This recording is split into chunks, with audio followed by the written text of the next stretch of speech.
Dialysis என்றால் என்ன? Dialysis என்பது சிறுநீரகம் சரியாக செயல்படாத போது இரத்தத்தை சுத்திகரிக்கும் ஒரு மருத்துவ செயல்முறையாகும்.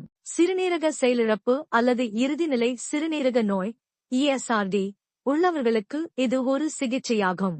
2 முக்கிய வகையான டயாலிசிஸ் உள்ளன. ஹீமோடயாலிசிஸ் இது மிகவும் பொதுவான வகை டயாலிசிஸ் ஆகும்.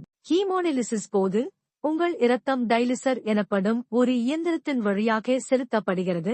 இது கழிவுப் பொருட்கள் மற்றும் கூடுதல் திரவத்தை வடிகட்டுகிறது.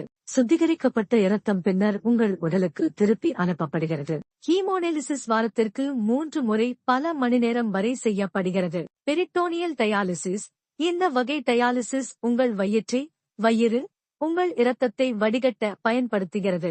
ஒரு சிறப்பு திரவம் ஒரு கேத்தீட்டர் மூலம் உங்கள் வயிற்றில் செலுத்தப்படுகிறது. இந்த திரவம் உங்கள் இரத்தத்தில் இருந்து கழிவுப் பொருட்களை உறிஞ்சி பின்னர் அது வெளியேற்றப்படுகிறது. பெரிட்டோனியல் டயாலிசிஸ் வீட்டிலேயே செய்ய முடியும். இது ஹீமோடயாலிசிஸை விட அதிக நெகிழ்வுத்தன்மையை அளிக்கிறது. டயாலிசிஸ் என்பது சிறுநீரக செயலிழப்பு உள்ளவர்களுக்கு உயிர்காக்கும் சிகிச்சையாகும். இருப்பினும் டயாலிசிஸ் சிறுநீரக நோய்க்கு ஒரு குணப்படுத்தியாக இல்லை என்பதை கவனத்தில் கொள்ள வேண்டும்.